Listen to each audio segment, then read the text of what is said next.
Alright, so we find ourselves up late again, worthy of conversation, of turning on, so I don't know what kind of tale or story I'm in for, but my buddy Josh has one, and it definitely includes John Lamplugh, so you're on the map, John. You're on the map. Honor, we wish he was here. Yeah, and we wish he was here. And he's having a beautiful child soon. And we can't wait. How we got onto the topic is because of that. We're gonna have to do some bro shopping.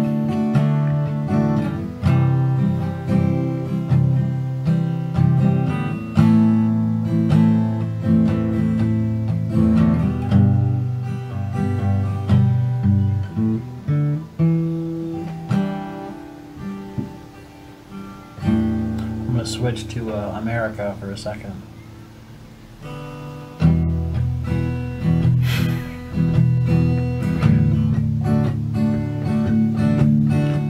So, John and I were part of a Boy Scout troop in Troop 62 out of the Methodist Church in Kemblesville. Did a bunch of field trips once a month from the age of 11 years old to 18 years old. And we were about 12 or 13. One of those trips included a trip to New York City. And everybody was very excited to go to New York City. Especially a scout. Especially as scouts. And it was cool because we went to go see the Battleship Intrepid, which is a gigantic battleship parked in the harbor. What year was that from? Oh man, this must have been 2000, maybe 2001. Yeah. It was a long time ago. This was right. Oh, you know what? It was 2002 because it was right after 9/11. So the towers had come down. New York was still grieving. The country was still grieving, and we were very patriotic. And we wore uniforms in the city, and we wanted to be part of something greater than ourselves. Yeah. Boy Scout motto is to be prepared, but no one was prepared for that day. But we were all prepared to do what it took to rebuild. And that's why the Boy Scouts were there? So, because you think firemen, you think police, and then the Boy Scouts were called upon. Right. So part of it was we wanted to have. It's a strange thought though to have. It was, but I remember in Tangent here in junior high. I remember the day that the towers were hit. By what we don't know, but it was definitely something catastrophic. And I remember coming home, and my family was from New York. My uncle was there, in the city when it happened, and so it was a very personal thing for me. My dad used to work near the buildings in New York City, so it was a very personal thing for us as a family to go there, and I wanted to see. And back then there was nothing. It was just holes in the ground. They hadn't even filled them in yet. Clearing. Yeah, the debris was still there. Still ground zero. It was still debris, and you could see it, and it was pretty wild.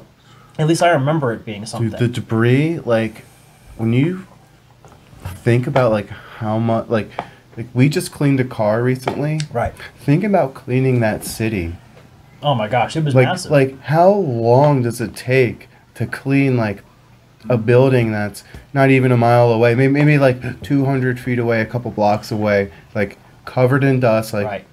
Not only cleaning the city, but cleaning up physically and mentally and spiritually. Because after that, we thought, when is this going to happen again?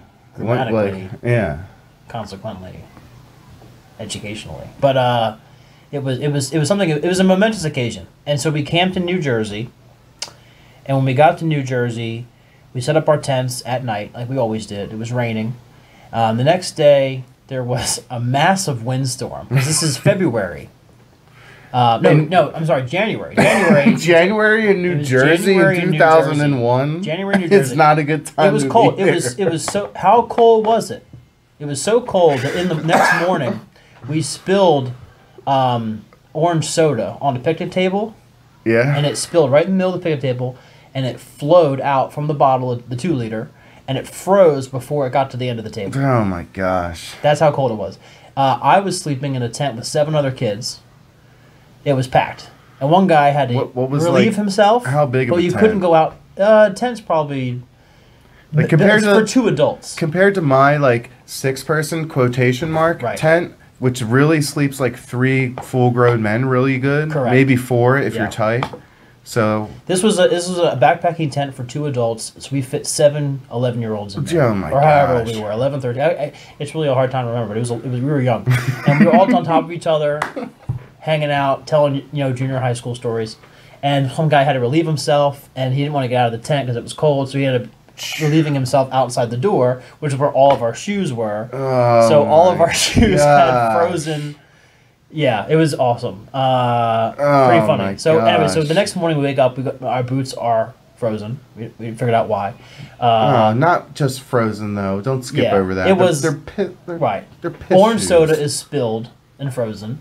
And then someone else's tent wasn't staked down correctly, and it started blowing away like a tumbleweed. And they were chasing this tent. Brian Oh my Stevens, they were gosh. chasing this tent. I remember it was so funny watching the Like tent they go didn't. by. They did, like it's windy. A storm's coming. They It's don't very put stakes windy. in the tent. Well, we were 11. So we Okay, were well, doing I don't. You know, that. Right. The only stakes we had were in the fridge. you're And smart enough to put the tent together. You got to be smart enough to nail it down, We right? weren't In a very storm. No. That's why we were learning. That's the whole point of Dang. Boy Scouts. So we're learning. So anyway, they didn't put the tents in. So we see the tent go by. I see Yeah. 1 kid, 2 kid, 3 kids chasing after this tent. That's kind of how I'm saying the scene. for you. It's like a tumble tent. It was like, a tumble tent. It was crazy. So anyway, so Out there we in get the- through the morning. middle of the pine We woods. somehow find our frozen Pop Tarts and eat them or whatever. And we all get into the vans and the trucks that brought us there from the very kind Yeah. adults that volunteered their time. And we get to the city. Thank you for that by them. Now, my dad was a tour guide because he was one of the only people from PA that lived and worked in New York. So he was kind of giving us a tour around the city. And at one point, we split up into 2 groups, and one group was going to take the subway and go north, and one group was going to take the subway and go south. So part of it Why went to that? Canal Street, we went to Battery Park, we went to so that was near just Ellis that was Island. just to like view everything and So we just did a kind of quick like tour go at Ellis around. Island, Battery Park, and then we started going up to Canal Street. Then we went up to 48th Street to the music stores. Yeah, The Sam Ash, I bought my double bass pedal there. It was really cool. it's pretty epic. You saw. We went to Macy's on 34th. We got to see a bunch of stuff up there. We went to Park Avenue. We actually had a lunch in the park, the big park, which is escaping me now, which is so Oh embarrassing. my gosh, I've never been to New York, but the park where John Lennon. Where and Little stuff- Nicky was filmed. There's a scene in Little Nicky where Adam Sandler is on one of the rocks in the movie, and that's Yeah. where we ate lunch, was on that exact rock. That's which is pretty It cool. was pretty cool. So we all watched the movie, and it was pretty cool to be where Adam Sandler was standing. Plus, like Yeah. the Fisher King Little- was filmed there, and a bunch Little of other movies. Nicky was the first. Coming to America. Those are all filmed there. Yeah. I think. Don't quote me. That's Eddie Murphy and. Oh man, I really skate. I IMDb these guys, but yeah, that was a pretty cool time. So anyway, it was an epic day. But part of the day was kind of botched. John, who was a top tier Boy Scout. This man is now an Eagle Scout. He was a leader. He was the best Captain America. He's a Sir with go-getter. honors. He's a go-getter. He was the top of the class. He's a don't talk about it, be about it. Yeah, he's a real all talk, no walk, all walk, no In talk. my opinion. Yeah, so he's a cool dude. Everybody wanted to be like John. So anyway, so John's out with a group, and this other kid who I'm not going to name, but they end up getting a hot dog or something in their group, and the group went on without them. So now there's 2 11, 13-year-olds Wandering around alone in New York City, the busiest, with- one of the busiest cities in the world. with hot dogs. And remembering this is right after 9/11, so security is like at an all-time high. Oh shit! And they weren't wearing they were wearing their uniforms, but they were wearing them underneath their coats because it's January. So no one knew who they were. Yeah. Now, they could have gotten lost and cried. They could have complained. They could have, whatever. A lot of stuff could have bad happened to them. But we don't know where they were. So and this is before cell phones. So we met up with... Yeah, no. well- Say that again. This is before cell phones. It was this before- Is before. This is before kids had cell phones. This is in 2001. 2001 to 2003. I honestly can't So- remember the time, but it was... Cell phones were apparent but your parents had it. They were expensive. This is back when you had to pay for minutes. You had to pay like $50 a line. 100. Yeah. And like, it was to own a cell phone was a privilege. To own cable TV back then. Yeah, like HBO was. Your kids didn't have it. You just gave them real fucking good directions. Correct. So only people who had cell phones were a couple of adults. Yeah. And really only a couple of adults even brought their cell phones with them because we were camping. So it was kind of a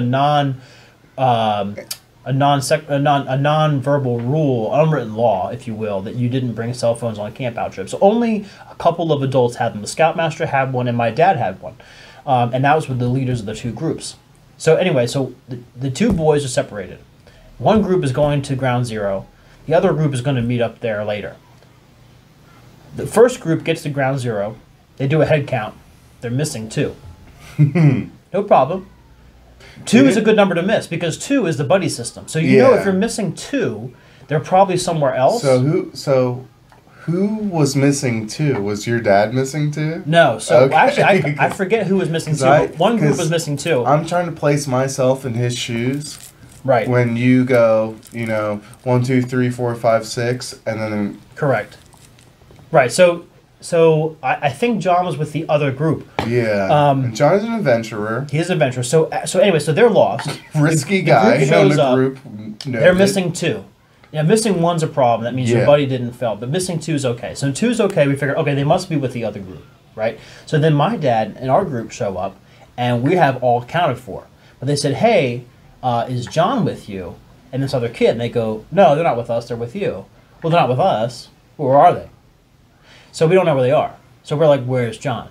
So now this is kind of a panic. So now you actually have a real life crisis. Boy Scout scenario you have to handle. Correct. So what do we do? So the first thing we do is we go to NYPD. So we go to NYPD and we talk to the sergeant there. Very nice guy, Italian guy, very nice. And we said, listen, we don't know if this is an emergency, but we don't know where 2 of our kids are. And we asked him, what can you do to help us? And he said, nothing. I mean, he didn't say nothing. He actually told us there was nothing they could do. Yeah. And we were like, well, you can't put out a grid or something? What level of power do you have as like a Boy Scout? None. Like leader? But so what the sergeant like when said, you walk in and you say like, hey, these Boy Scouts are missing. So like, imagine walking in as like just somebody random and going, hey, these people are missing. So they said, well, chances are they're probably already lost. And they said after 24 hours, they really don't look anymore. No. And so we said, well, okay, well, what do we do next? He said, well, listen, what I can do is I can put out a call. Did you get like the shittiest New York City? Like, no, I can't say anything bad about. I'm not saying anything negative. No. I'm just saying this particular precinct that we were at. This sergeant, he was extremely helpful. He said, realistically, we can't go out and just find them. We don't have a helicopter to fly around. We can't just stop traffic. Like, we can't really shut down the city for 2 people. But what I can do is I can call all of our patrol cars and say, hey, by the way, there's an APB out for 2 11 to 13-year-old boys dressed a certain way. We know what they were wearing. We know they look. We know their names are. I said, be on the lookout for 2 guys who are lost, who are probably going to ask for directions. And they're probably going to go to a police station at some point. So be on the lookout. They're going to ask for help. Because they're smart kids, right? Mm-hmm. So I said, just be on the lookout. They're out there. And we gave them the address of where last time we saw them, the cross streets, and what direction we were traveling. And we told them that we're going to meet them at Ground Zero. So we told them that's the plan the boys knew. So look along these routes. So we narrowed it down for them, and we gave them a probable search, circumference area, a search area. Mm-hmm. And so he sends out patrol cars to start looking, and the sergeant says to my dad, he goes, okay, well, next thing we have to do is call the kids' parents. And I remember someone saying, do we have to call them yet? Or can we call them after we find them? He goes, you need to call them right now. So we called John's parents first. That is a very I don't know what to do move. Right. Like, oh, are you sure? No, of course I'm sure. Remember where we are, but to get back, I can relate real quick. One of my friends we were out with, he got injured. We were like, do we take him back to his mom? Or do we... And I was like, yeah. They're like, oh, but we're going to get in trouble. I'm like, I don't care. He's safe. Right.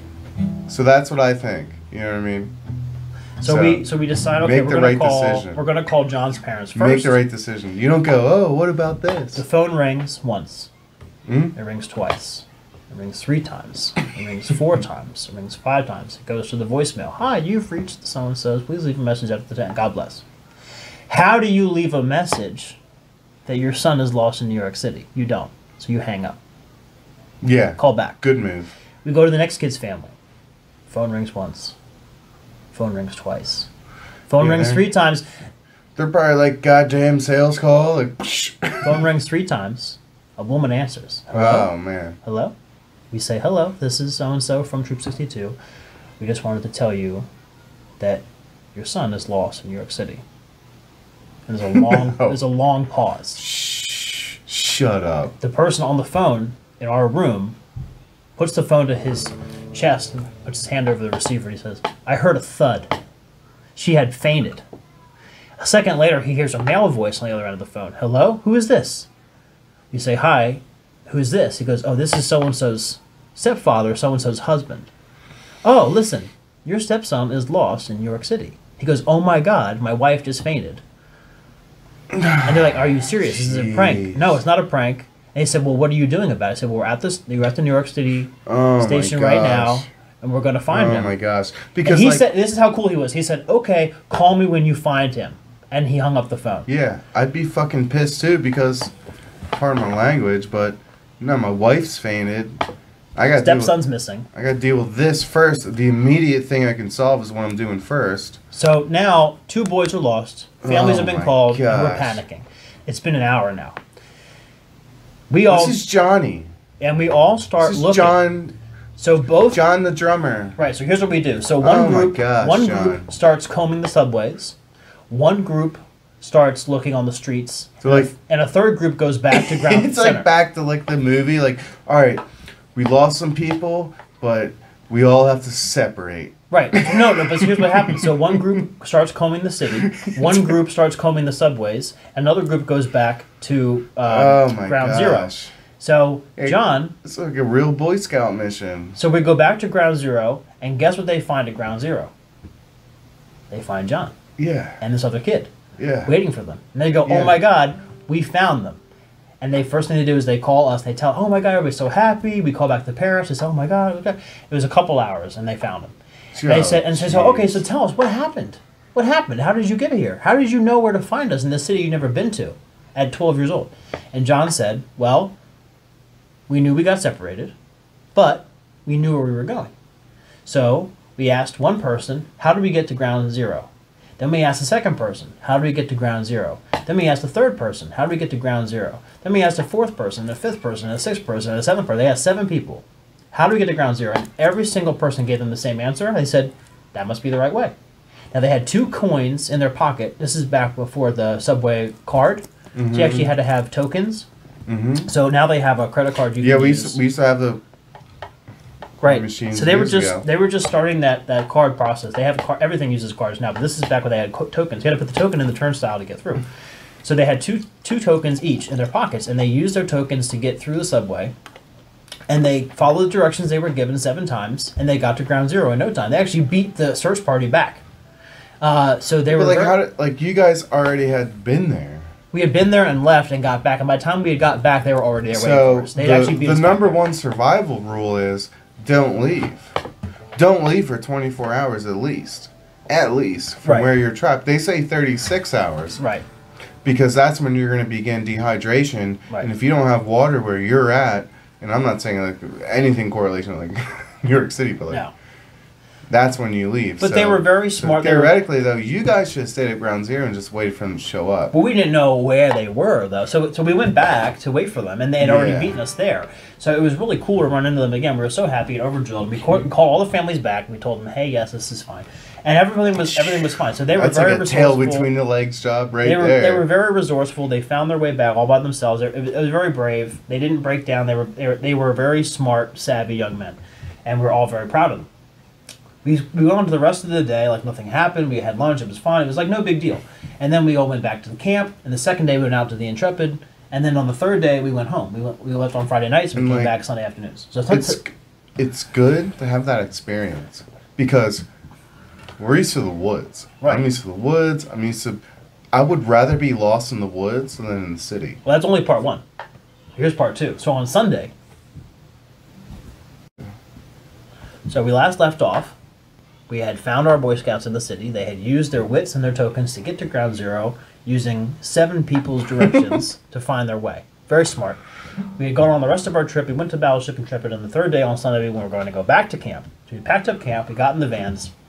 And we were driving home. Now, the vans had assigned seats. You would have people assigned to each car before you would leave. And then you'd have assigned seats on the way home. That way you could head count all the kids. Of course, we didn't implement that until after this trip. So at the time, there was no assigned seats. It was just adults were responsible for their kids. The chaperones were responsible for the scouts. That was it. So kids kind of bounced back and forth between certain cars who they wanted to hang out with. And my dad drove a 7-person van. It was called the party van. Because we ate pizza. And Dude, we had everybody had like every like dad like at some point has to go. You know what? I'm just gonna buy that $3,000 minivan and just roll out with the Chrysler with them. We traveled cross country. Like, I love the minivan traveling. Like my family, like we had multiple minivans, and they were like, dude, it's great. Like I played in a band with the minivan, and like. Perfect. It is a good all-around vehicle. If you're like 18, 19, and you're in a band, and don't have a travel bus, like, minivan it is. Chrysler. I advertise Chrysler minivans the best. This podcast brought to you by Chrysler. Brought to you by nothing much. But all we have is nothing much. So at the time, we were driving a Dodge Ram 7-passenger van, and everybody wanted to be in the van because we played MMR, we ate pizza. It was kind of like a cool van to be in for kids. So it was fun, and John rode with us on the way home. Now, again, only 2 parents had cell phones, my dad and the other scout leader. So, as a joke, while we're driving down the highway, an hour outside our campsite, we have empty pizza boxes in the car and a Sharpie, and we wrote on the pizza box 2 words. Where's John? Question mark. And we hold the sign up to the big bay window as the other troop leader drives past. And we point. And he's looking at us, and we're looking at him, he's looking at us, and we're not breaking a smile, we're just standing there. We're just like all worried. Deadpan. And all of a sudden, the scoutmaster, he's like, points to us and then starts yelling through the window, pull over. He pulls over, we pull over, 15 cars pull over. Everybody gets out on the side of the highway. Where's John? Where's John? Where's John? Where's John? Oh my God, we left him at the campsite. Oh my God, oh my God. Everybody's panicking. Now John is laying down. Hold on. How fucking pissed was that guy yelling? Oh my God! So John's laying down. Give me a description of what the guy is like yelling at you, like your car. Your car allowed that sign to be put up, did it not? I don't know. Levels of pissed. You have like angry. Yes. You have mad. Yes. You have like gremlin. Yeah, you have like I could kill you. Hulk. Yeah, then you're just like punching somebody. And then you have like I'm gonna kill you. Yeah, this guy was dead stare. He was like 10 over I kill you.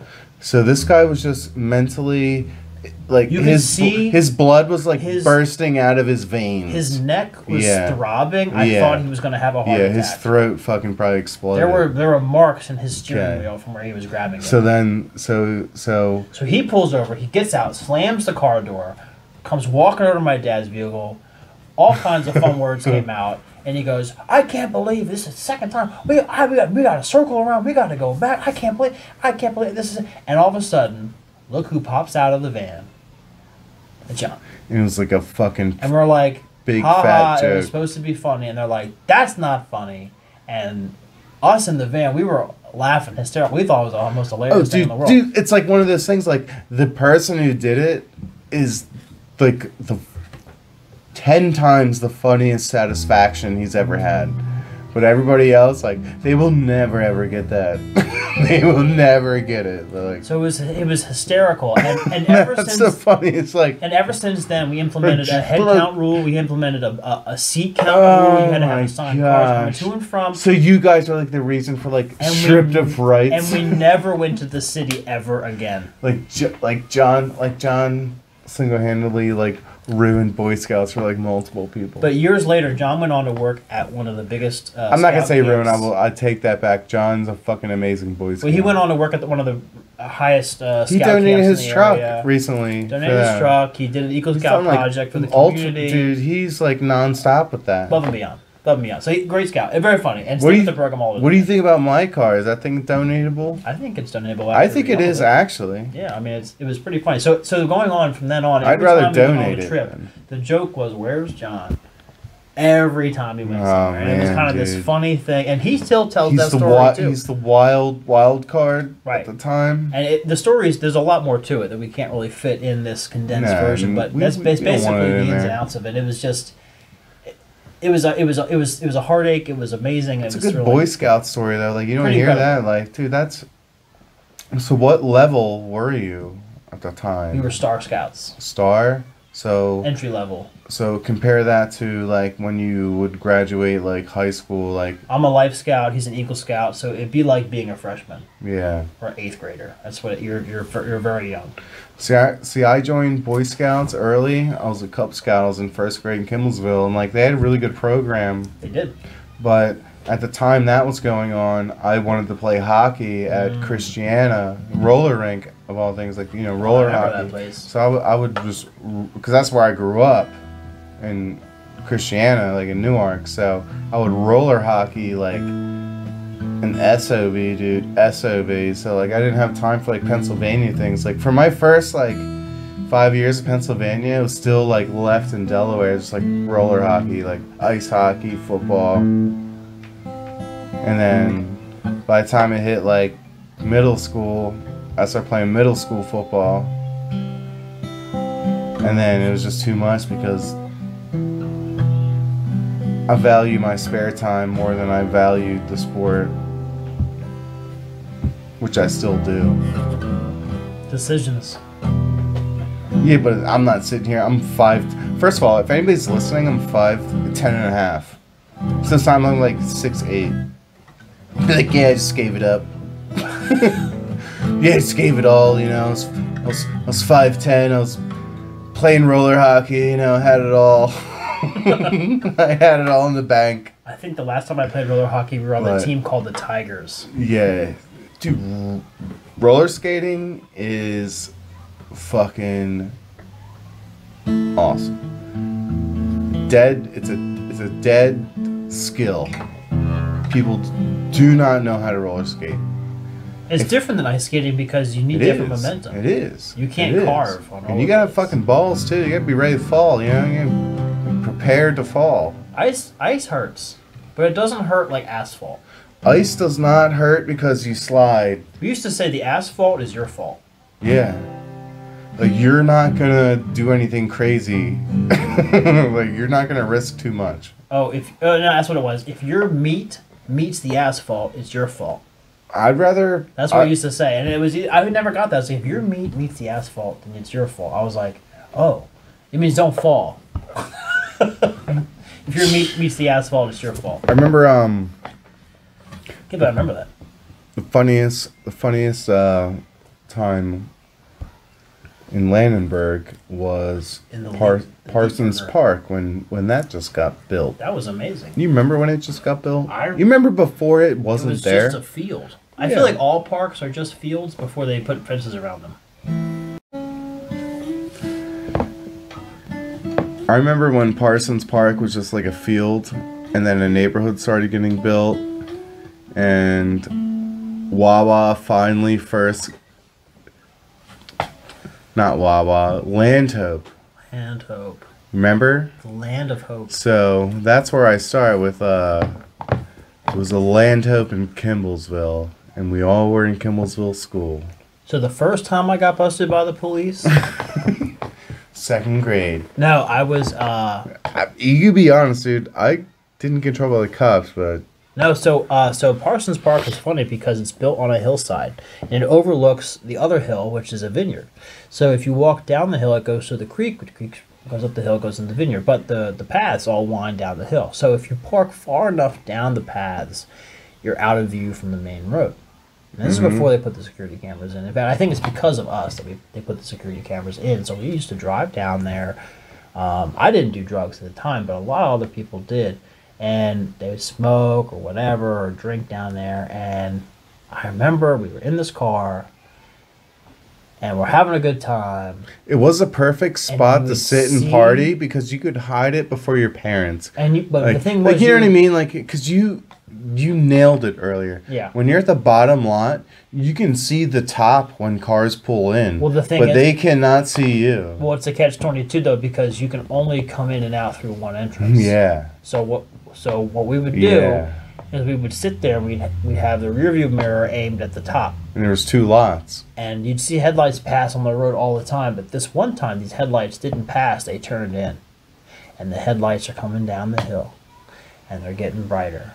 And they're getting brighter. And they're getting brighter. And then you start hearing the car, and it's getting louder. And you can hear the brakes going, ee, it's coming down the hill. And it pulls up right behind us, flooding our car with light. And we're thinking, oh my God, that's it.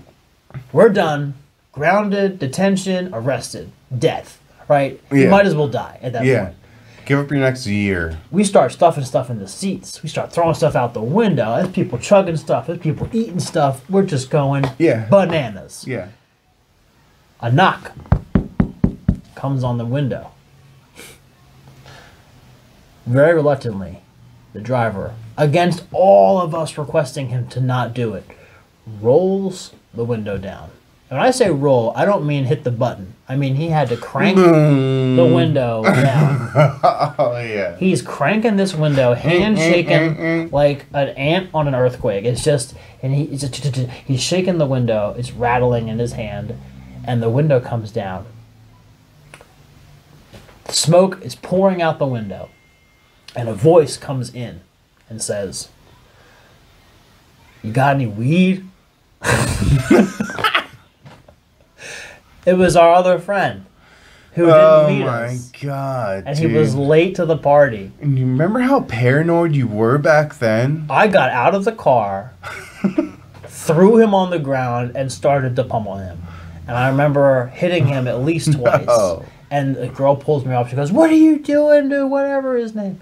And I was like, "I thought you were the cops, and you scared the crap out of me. I've got to do if I got." He goes, "Dude, he didn't even know what was happening." And man, I had to go home and change my pants. It was awful. I was so I never went down there ever Dude, again. when you get like, I don't mean to talk like too deep, but when you feel your freedom taken away from you, you can feel it from your rib cage. Oh my gosh, it was terrifying. You know, like I never did that ever again. Like I don't wish, like if somebody makes me feel like that and it's a prank, like it's definitely not gonna be that funny. It's definitely not gonna be that funny. Well, we laugh about it now, but back then it was definitely. Nah, I'd be fucking pissed, dude. At that time, younger, it's less serious because you have less to lose. If you're older, yeah, back then you get grounded. Yeah, if you're older, that's it. But if as you're older, you get older, it's a lot. Hey.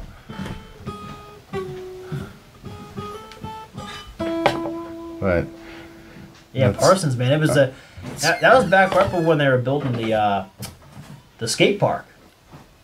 Do you remember the skate park they had? Dude, when the skate park went up. The first time I went on the skate park, I was running rollerblades because I played roller hockey. Me too. And I had hockey skates on at the time. I had inlines. They didn't have the grinders in the middle where you could be like. No, I had inlines. I didn't. Well, no, inline is just. I mean, they were literally in a line. Yeah. No roller skates. Dude, I was going fast. I would start from the very entrance and go all the way down with my hockey skates. I couldn't do that. And nobody could do that with their inline skates. So I'm like, you know. I couldn't do that, so I could skate really good. I remember sitting on the top of the half pipe, which to me might as well have been 2 stories tall. It might have been 10 feet. Oh, dude. And I remember this they before had a 10 YouTube. foot. They had a 10-foot one, and then they had a 8-foot one. This is before YouTube, so you couldn't watch people on how to do something. You just had to go out there and. You had to watch like Glenn Pratt fucking do it. Glenn Pratt, yeah. So we'd sit there, and I said, "Okay, I'm gonna drop in." I'm sitting on the edge. And I got my skates dangling in front of me, And they said, all you got to do is push off with your hands and lean forward. Well, I don't know what I took that to mean, but what I did was somersault head first down this ramp and almost broke my nose. I remember coming up bloodied but proud. I remember I was hurt, but I was happy. I was excited, but I was scared. Dude, like, I remember I had, like, these really, like my brother, like, dude, this is probably, like, 1997 or 98 I'm speaking out about. He had the K2s, you know. You remember those inline skates, the K2s? I don't, but I remember the soaps. They were the fucking, like, dopest skates. They had, like, K2s. They had, like, 8-back-4 bearings. Like, they had, like, the fucking oil spray. Like, you know, like, inline skating. We had, like, a run going down my driveway because it was, like, kind of, like, downhill. That was the thing back then. So we had a run. Late 90s, early 2000s. We had, like, homemade ramps. We had, like, all that. And, like, I was, like, playing hockey and shit. And, like, I was really good at skating. Like way faster. Like, way better than at skating. But, like, I could not do tricks. And, like, they couldn't skateboard either. Like, the trick was staying up. We just had, like, a renegade, like, probably, like, 8 months of just, like, neighborhood skater punks. Like, Trey Perry, like, Rhett Perry would be like, yo, guys, you gotta put your skates on, dude. We're skating, like, in the cul-de-sac, like, it's all rocky, like, like, you're not even, like, skating, you're just, like, just gliding. You're just like, you're just, like, barely getting by, and you think you're all, like, bad. awesome, dude, like. I remember having impromptu or throw together games. You'd have to go, you'd be at the Kemblesville school, and a breakout game would occur. And you'd be like, I gotta go home and get my stick. And you go home and get your stick, and you gotta tape it up, and then you go out there and you start playing. We used to play wall ball. Wall ball was like lava tag. The serious. Wall ball was like really serious. I got hit in the face playing wall dude, ball. I got like a big welt. Fucking like hit in the back of the head, and like. Dude, the worst was when the ball would go on the roof, and you had to find someone to go on the roof and go get it. I remember one time. You had to park your bike next to the fence. Dude, like jump up there. Find the ball. You find like 10 other things up there that you should find. If we could play wall ball around here. I think they call that squash if you're like, an adult. They say like no necks, you know, it's like no like headshots, like no throwing at the head. You had to get the American Eagle. If you drop it 5 times. Like we were like hacky sack, like you threw it, like you punished somebody, like you're playing kills, you're playing like. Dude, I hacky sack like I was getting paid salary, man. I did that every day. Yeah, me too. I had one in my pocket all the time. Like I used to cut a hole in it to get like 20, 30 beads out of it to make it the right weight, to make it the right. Yeah, because it malleability. And you gotta. I remember doing the jester. I used to put it on my. I actually did a trick. This is how nerdy we were. I had a Pat Larson was really good at it. He rode my bus. I rode his bus. He used to be able to do the around the world and catch it. So he taught me that. He was really good at it. I couldn't do it, but he taught me it, and I he had like a really good right leg. He did. So he tried to teach it to me. I couldn't do it, but I had a mohawk at the time, and I used to catch it on my mohawk. Dude, he was sick. Ethan was good too at it. He was really good. Where are they now? You know what Pat's doing now? Yeah, he's a glass blower. Yeah, he's been blowing glass. He does a really good job. It's fantastic, actually. He's in Carolina, I believe. I still follow him, and I saw some of his stuff. Talk to him, like him, gorgeous. Follow all of his pages. I've always been amazed at that skill that you can actually take. Think about that. You have to. I was in Italy when I first saw a glass blower for the first time. He made a horse, and he must have made this horse 5,000 times. It's crazy. But you take this hot glass. It's liquid at the time, and you blow through a tube, and the air that you're blowing inflates the glass, and then you spin the tube, so you use gravity as your leverage. It's almost like portals. You know it's what I so mean? amazing, and then it dries so quick, like it's almost like a wand. It's incredible. It's absolutely a magical art form. It's really incredible. The people like that you see, and so fragile. Yeah, and the people, like the pieces you see, and like the people you see, like. What would you like to see in glass? If you could have something in glass, what would you like to have as a art piece or something? The inner compartment of the Great Pyramid. The inner tomb? King's Just Tomb? the entire inner part of it. You know, How I don't would care you about know the a outside of the. triangle, though? I don't care about the triangle part. I want the blueprints of that. That's what I want. And everything. Well, I think there's 2 rooms in the inner pyramid. There's more. There's very more than 2 tombs. All right, pyramids. Pyramids. Here we go.